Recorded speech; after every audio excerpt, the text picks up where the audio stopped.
मोनी बेटा उठ, अब उठ भी जा लाडो, सूरज सर पे चढ़ आया है, कब तक सोती रहेगी। ये आवाज मोनी की मां सपना की थी, जो कब से आवाजें लगा रही थी बेटी को उठाने के लिए, मगर मोनी उठने का नाम ही नहीं ले रही थी। तभी वो चिल्लाती हुई उठ बैठी। उसकी चीख सुनकर सपना दौड़ती हुई उसके कमरे में आई। क्या हुआ लाडो? और फिर खुद ही बोली, क्या फिर से? हाँ मम्मा, वही सपना। सपना सोच में डूब गई, लेकिन फिर संयत होते हुए बोली, जा जल्दी से फ्रेश हो जा, तेरे लिए तेरा फेवरेट राजमा चावल बनाया है। मोनी बाथरूम में चली गई और सपना फिर गहरी सोच में डूब गई। सपना सिंगल मदर थी। अविनाश के उसे छोड़कर जाने के बाद उसने उसे अकेले ही पाला था। सपना साइंस की प्रोफेसर थी। मोनी भी इसी साल उसके कॉलेज में एडमिशन ली थी। मोनी खुद भी साइंस स्टूडेंट थी। वो डॉक्टर बनना चाहती थी, सो सपना ने भी उसकी बात मानकर उसकी इच्छा से उसे विषय चुनने दिया। वो यूं ही गुमसुम बैठी थी कि मोनी पीछे से आकर उसके गले में लिपट गई। क्या हुआ मम्मा, आज कॉलेज नहीं चलना है? रोज तो आपको मुझसे ज्यादा जल्दी होती है। और ध्यान से सपना को देखने लगी। सपना एकदम सामान्य होकर मुस्कुरा दी और बोली, लाडो पहले खा तो ले। उसे डर था कि कहीं मोनी उसकी परेशानी भांप न ले, लेकिन शुक्र था कि मोनी को समझ नहीं आया। खाना खाकर मंजू को काम बताकर दोनों माँ बेटी कॉलेज के लिए निकल गई। पुणे की भीड़ भरी सड़कों पर आज ट्रैफिक भी सपना को कुछ ज्यादा ही लग रहा था। एक सिग्नल पे उसने कार रोकी। तभी न जाने कहां से एक किन्नर मोनी की साइड वाली खिड़की पर प्रकट हुआ। वो कुछ मांगता, उसके पहले ही मोनी पर नजर पड़ते ही डर से चौंक पड़ा। सपना ने उसे कुछ पैसे देने के लिए विंडो मिरर नीचे किया तो वो कुछ बोल रहा था। हाय हाय, ये किस बला को लिए घूम रही है बेटा? और बिना कुछ लिए तेजी से जैसे प्रकट हुआ था वैसे ही गायब हो गया। सपना अब कुछ ज्यादा ही चिंतित हो गई थी, जो वो किन्नर अभी अभी कहकर गया था। शायद वो जानती थी कि वो किस बारे में बात कर रहा था। मोनी अब भी सकते में थी। मम्मा, वो मुझे बला कह रहा था। नहीं नहीं लाडो, तू भी कहां ध्यान दे रही है?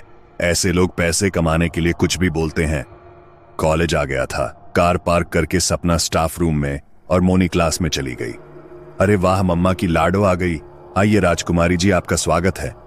ये आवाज मोनी की बेस्ट फ्रेंड पूजा की थी। दोनों में बहुत प्यार था। वैसे इनका पूरा ग्रुप था, पूजा, सौम्या, नमन, अतुल और सबसे खास रुद्र। अब रुद्र खास क्यों था? वो इसलिए कि पूरे कॉलेज का टॉप स्टूडेंट था। अमीर बाप की इकलौती संतान, स्मार्ट, और सबसे बड़ी खासियत वो इतना होने पर भी एकदम सरल और सौम्य था। न किसी बात का घमंड, न ही कोई बुरी आदत। कुल मिलाकर वो एक देव पुरुष की तरह ही था। मोनी उसे बहुत पसंद करती थी। वैसे तो मोनी एकदम मस्तीखोर और हंसमुख थी, पर आज उसके सुंदर मासूम चेहरे की हंसी गायब थी।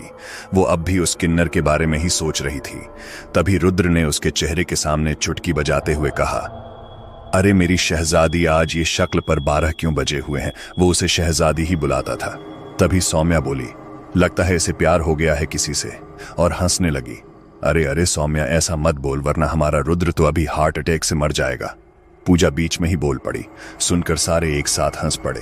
तभी प्रोफेसर सक्सेना क्लास में आए और सब चुपचाप अपनी सीट्स पर बैठ गए। तो स्टूडेंट्स, आज हम एक रोचक विषय पर बात करेंगे। तुम में से कौन कौन वैम्पायर्स यानी पिशाचों के अस्तित्व को मानता है? सभी स्टूडेंट्स हैरान थे कि आज सर को क्या हो गया, ऐसे विषय पर चर्चा। खैर, आधे स्टूडेंट्स ने हाथ ऊपर किए, जिनमें पूजा और रुद्र भी शामिल थे। मोनी हैरानी से पास बैठे रुद्र को देख रही थी। जहां तक वो जानती थी, रुद्र ने कभी ऐसा कोई जिक्र उसके सामने नहीं किया था। तो क्या जानते हैं आप इस बारे में? प्रोफेसर ने सवाल किया। एक स्टूडेंट खड़ा हुआ और कहने लगा, सर, मेरे गांव में पिशाच हैं जिन्होंने कितने ही लोगों का खून चूस कर उन्हें मार डाला। क्या तुमने उन्हें देखा कभी? सर ने पूछा। नहीं सर, मेरे दादाजी बताते थे कि पिशाच होते हैं। तभी एक स्टूडेंट बोला, अच्छा हुआ तूने नहीं देखा, वरना तू अभी यहां नहीं होता। सुनकर सारे ही हंसने लगे। साइलेंट हो जाइए सर, गंभीरता से बोले। रुद्र, तुम बताओ, तुम क्या सोचते हो? सर, भूत प्रेत या आत्माओं का कोई एक ठिकाना निश्चित नहीं किया जा सकता है, लेकिन मैंने पढ़ा है दुनिया भर में कुछ ऐसी जगह है जहां रूह, आत्माएं, पिशाच अपना ठिकाना बना लेती हैं। कुछ देर रुककर रुद्र फिर बोला, लंदन के हाईगेट कब्रिस्तान में बहुत से लोगों ने वैम्पायर्स को देखा है। वैसे तो इन पिशाचों के बारे में दुनिया भर में सिर्फ अटकलें ही लगाई जाती रही है, लेकिन फिर कुछ देर रुककर रुद्र बोला, लेकिन इस कब्रिस्तान में कई बार इन मौत के राक्षसों को लोगों ने महसूस किया है। कईयों ने तो उन पिशाचों को मुर्दों का खून पीते देखा है। रुद्र की बातें सुनकर सभी के रोंगटे खड़े हो गए। तभी एक लड़का बोला, सर, अगर पिशाच होते हैं तो हमारे बीच भी हो सकते हैं। हाँ बेटा, वो तू भी हो सकता है। अतुल उसका मजाक उड़ाते हुए बोला तो सभी जोर से हंस पड़े और वो बेचारा डर कर बैठ गया। प्रोफेसर सक्सेना बोले, जिन्हें विश्वास है वो मेरे साथ आना चाहें तो आ सकते हैं। इस विषय पर मैं और मेरी टीम रिसर्च कर रहे हैं। यहां से 200 किलोमीटर दूर एक गांव है खैरथल, वहां पिशाचों के होने के निशान मिले हैं। हम 12 मार्च को चलेंगे। जो भी स्टूडेंट इंटरेस्टेड हो वो मुझसे आके मिल सकता है। कहकर प्रोफेसर चले गए। सभी वापस अपने अपने ग्रुप में बैठकर इस नए टॉपिक पर बात कर रहे थे। रुद्र मोनी को लगातार देखे जा रहा था, जो अब तक रुद्र की कही बातों में ही उलझी थी। रुद्र, मोनी बोली, क्या तुम सचमुच इन सब बातों को मानते हो? रुद्र उसकी मासूम आंखों में झांकते हुए मुस्कुराया। क्यों, तुम्हें डर लग रहा है कि कहीं मैं ही पिशाच तो नहीं? रुद्र, मोनी उसको झंझोड़ते हुए बोली, पागल हो, ऐसी बातें मत करो। हाँ रुद्र, तुम पिशाच भी हुए तो मोनी तुम्हें प्यार करना नहीं छोड़ेगी। अतुल बीच में बोल पड़ा और हो करके हंसने लगा। मोनी ने उसे खा जाने वाली नजरों से देखा। अतुल एक पल को तो सिहर गया, उसे मोनी की आंखें सामान्य नहीं लगी। तभी पूजा बोली, तो फिर गाइस क्या विचार है, चलना है पिशाचों को देखने? मैं और मोनी तो जा रहे हैं, रुद्र बोला। और मैं और पूजा भी, अतुल ने कहा। लेकिन सौम्या अभी भी चुप थी, क्योंकि नमन कभी नहीं जाएगा। उसे पता था, क्योंकि नमन उसका भाई था और वो जानती थी कि वो कितना डरपोक इंसान था। क्यों सौम्या, नमन चल रहे हो ना? नमन ने अपेक्षाकृत जवाब दिया, नहीं, कभी नहीं। अब सौम्या का मुंह उतर गया, क्योंकि वो जाना चाहती थी। रुद्र बोला, कोई बहाना नहीं, हम सब जा रहे हैं, मतलब जा रहे हैं। रुद्र की बात टालने की किसी में हिम्मत नहीं थी, मगर रुद्र घर वाले मानेंगे क्या? नमन धीरे से बोला, उनको कौन बताएगा कि क्यों जा रहे हैं, कहेंगे कि कॉलेज टूर है बस। अरे लेकिन 10 मार्च को तो तुम्हारी शहजादी का बर्थडे है रुद्र, 18 की हो जाएंगी मैडम। बालिक मतलब समझते हो ना? पूजा ने रुद्र की तरफ आंख मारते हुए कहा। मोनी ने जोर की एक धौल पूजा की पीठ पर जमाई और बोली, बहुत बोलने लगी है पूजा तू आजकल। फिर खुद ही शर्मा गई। सभी एक साथ ठहाका लगाकर हंसे और रुद्र बहुत ही प्यार से मोनी को देखता हुआ मुस्कुरा रहा था। अगले दिन मोनी का घर। आज सपना का किसी काम में मन नहीं लग रहा था। मोनी उसके गले में बाहें डालकर बोली, मम्मा। हाँ बेटा, सपना ने प्यार से उसके सर पर हाथ रखते हुए कहा। मम्मा, आज तारीख कौन सी है? 7 मार्च, सपना ने जवाब दिया। और 2 दिन बाद क्या है? 10 मार्च तेरा जन्मदिन। सपना को जैसे करंट लगा। मोनी का जन्मदिन मतलब 2 दिन बाद मोनी 18 की हो जाएगी। फिर घबराकर उसने अपनी आंखें बंद कर लीं। हे मुरली वाले, मेरी बच्ची की रक्षा करना। क्या हुआ मम्मा, आप खुश नहीं हो? मैं बड़ी हो गई हूं। नहीं मेरी लाडो, ऐसा नहीं है। प्यार से उसने मोनी के गालों को थपथपाया। तू बड़ी हो रही है पर बचपना अब तक नहीं गया है, चल अब सो जा। जय श्री कृष्णा। सुबह सुबह मंजू ने दरवाजा खटखटाया। सपना नींदी सी उठकर दरवाजा खोली। क्या बात है बीबी जी, तबीयत ठीक नहीं क्या? आज फिर बेबी ने वो सपना देखा क्या?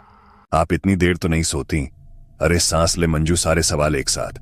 मैंने कहा था आपसे एक बार चेन्नम्मा माई से मिल लो, मगर आप मानती कहां हो? मंजू बिना रुके बोले जा रही थी। अच्छा बाबा, आज चलते हैं बस। अब जल्दी से काम निपटा, तब तक मैं तैयार हो जाती हूं। कहकर सपना अपने कमरे में चली गई। तैयार होकर उसने मोनी को आवाज लगा दी, ना लाडो उठ जा अब। आंखें मसलती मोनी सपना के गले आ लगी। लाडो फ्रेश होके नाश्ता कर ले, मैं मंजू के साथ किसी काम से बाहर जा रही हूं। सपना और मंजू एक बस्ती में पहुंच चुकी थी। सपना को उस बस्ती में थोड़ी घुटन हो रही थी। बेहद संकरा सा रास्ता था। मंजू उसका मुंह देखकर सभी परेशानी समझ गई थी। मंजू बोली, माफ करना बीबी जी, हम गरीब लोग तो इसी तरह रहते हैं। सपना ने उसे देखा तो वो चुप हो गई।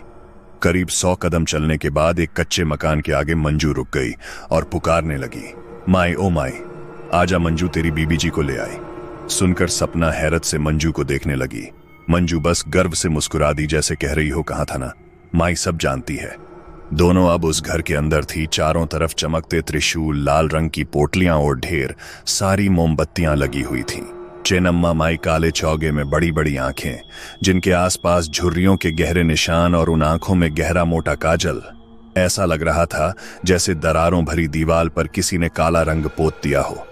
मोटी मोटी सफेद भौहें और उनके बीच बड़ी सी लाल सिंदूर की बिंदी, गले में ढेर सारी रुद्राक्ष की मालाएं और उनमें लटके चमकते त्रिशूल, कुल मिलाकर वो बेहद ही डरावनी लग रही थी।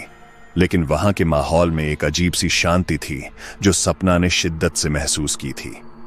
माई ने बैठने का इशारा किया।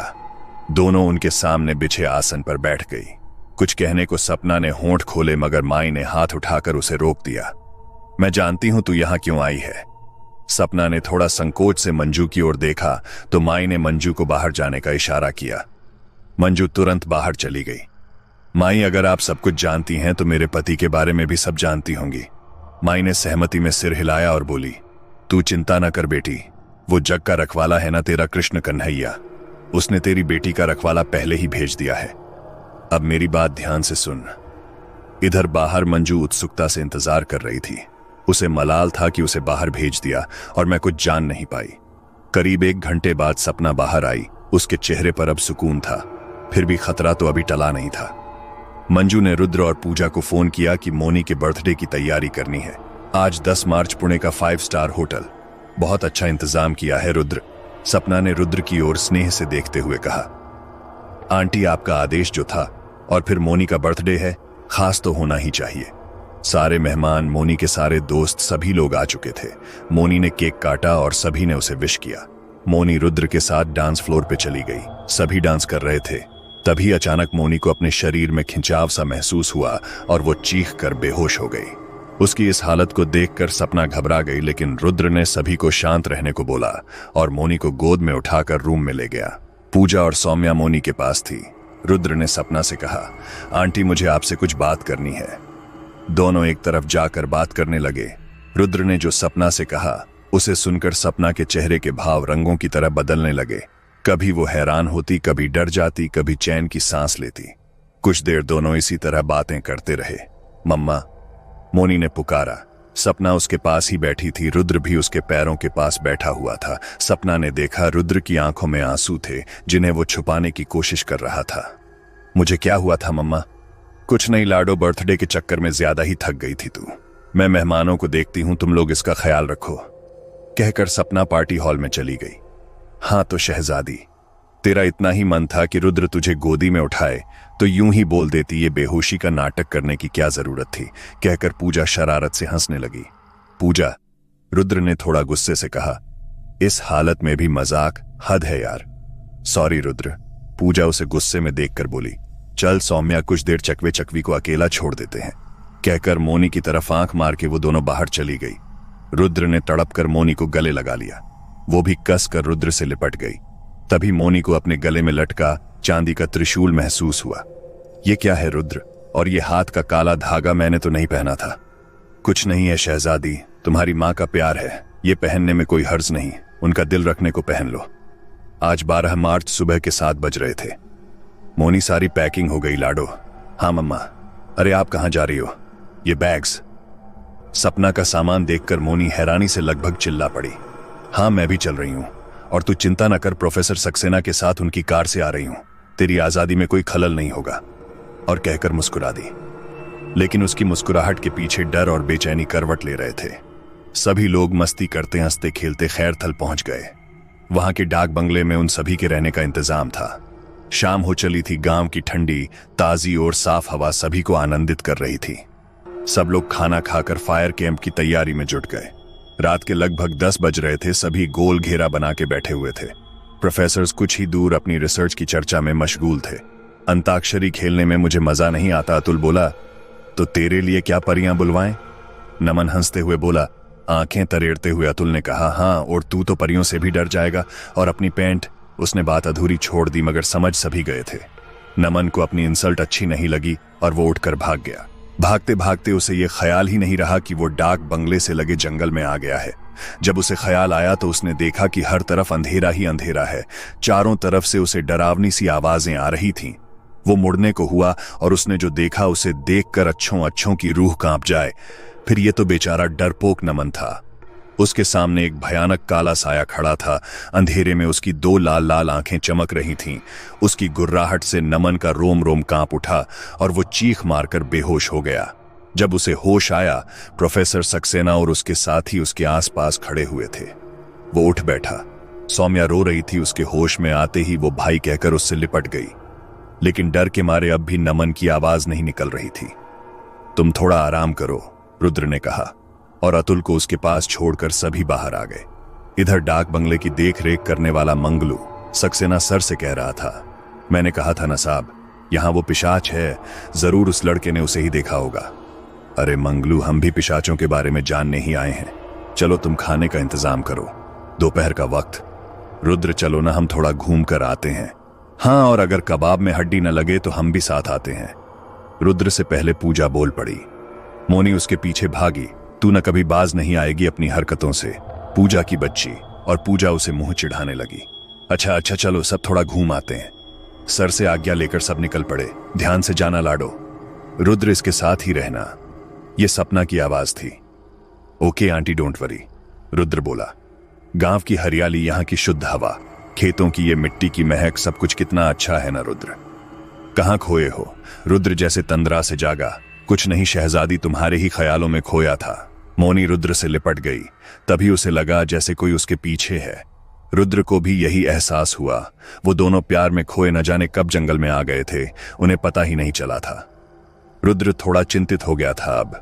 उसने मोनी का हाथ पकड़ा और बाहर की तरफ तेजी से चलने लगा, लेकिन एक जोर की आंधी आई और रुद्र का हाथ छुड़ाकर मोनी को एक तरफ ले गई। उस घने जंगल में शाम से पहले ही अंधेरा घिर आया था। रुद्र आवाजें लगाने लगा, शहजादी। इधर मोनी भी चिल्ला रही थी, रुद्र बचाओ। मोनी ने देखा एक भयंकर सा दिखने वाला प्राणी, जिसके बड़े बड़े दांत, लाल लाल चमकती आंखें और सूखे से हाथों की लंबी उंगलियों के बड़े बड़े नाखून।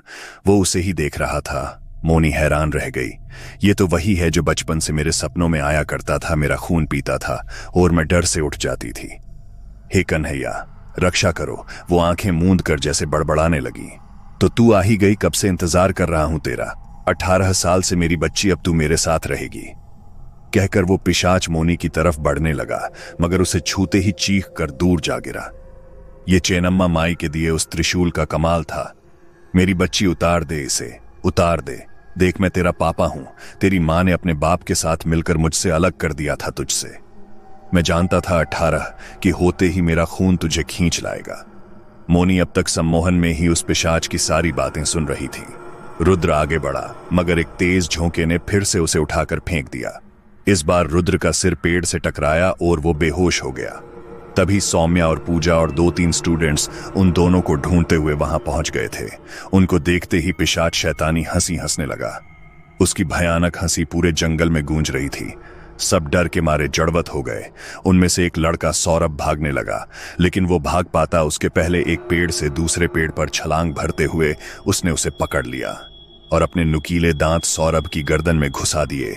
सौरभ चीखता चिल्लाता रहा। उसकी दर्द भारी चीखों ने सारा जंगल कंपा दिया। मौका देखकर सौम्या और पूजा डाक बंगले की तरफ भागी। घबराते हुए सर और सपना को सूचित किया। सक्सेना, सर और सपना जंगल की तरफ भागे। रात का अंधेरा था, लेकिन आसमान से पूरे चांद की सफेद रोशनी चारों ओर बिखरी हुई थी। रोशनी देखकर सपना को याद आया, ओह, आज तो पूर्णिमा है। उसे माई की बात याद आई। मोनी पूर्णिमा की रात को ही अपने पिशाच रूप में आएगी। याद आते ही सपना सिहर उठी। वो मन ही मन बोल उठी, हे बंसी वाले, कृपा करना, रक्षा करना मेरी बच्ची की। दोनों अब तक पहुंच चुके थे।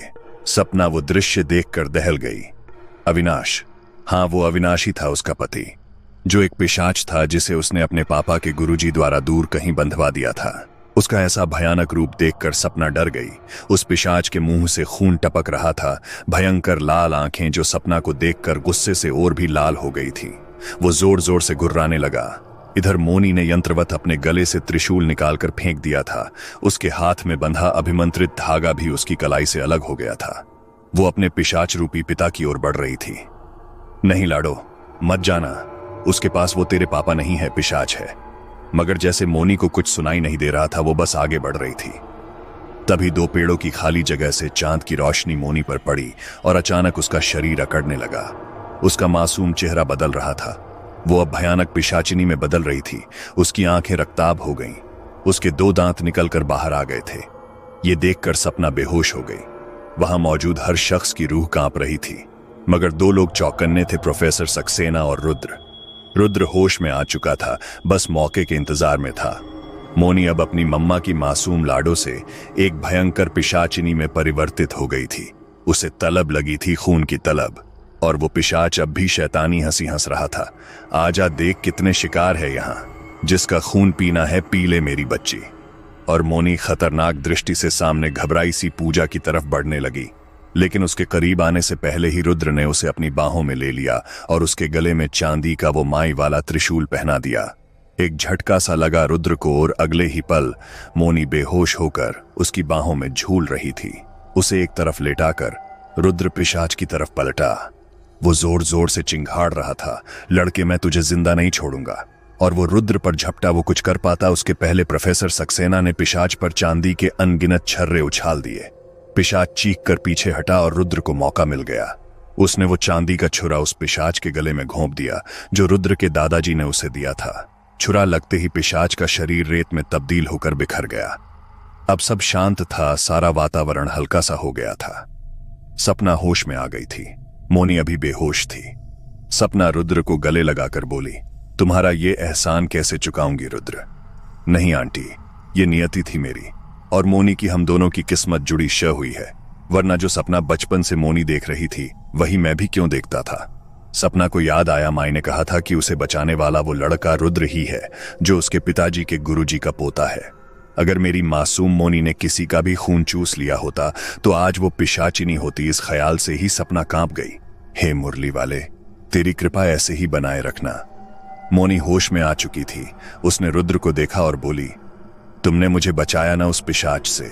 मेरे सपनों में तुम ही बचाते थे मुझे उस पिशाच से, लेकिन कभी तुम्हारी सूरत नहीं दिखती थी। पहली बार मैंने सपने में तुम्हें देखा। रुद्र मुस्कुरा रहा था। वो समझ गया था कि मोनी सब कुछ भूल चुकी है। हाँ, मेरी शहजादी मैं ही था और हमेशा रहूंगा। हाँ राजकुमारी जी, ये राजकुमार रुद्र सदैव आपकी सुरक्षा में तैनात रहेंगे। रुद्र की बात पूरी होने से पहले ही पूजा शरारत से बोली और सब एक साथ हंस पड़े।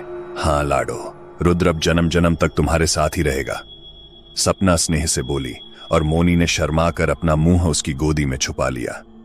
इधर जंगल में एक चरवाहा चीख रहा था। उसकी गर्दन में दांत गड़ाए सौरभ उसका खून पी रहा था। तो दोस्तों, आज की कहानी कैसी लगी आपको?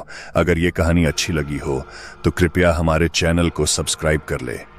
हम मिलते हैं आपसे एक नई कहानी के साथ। तब तक के लिए अपना ख्याल रखें। अलविदा।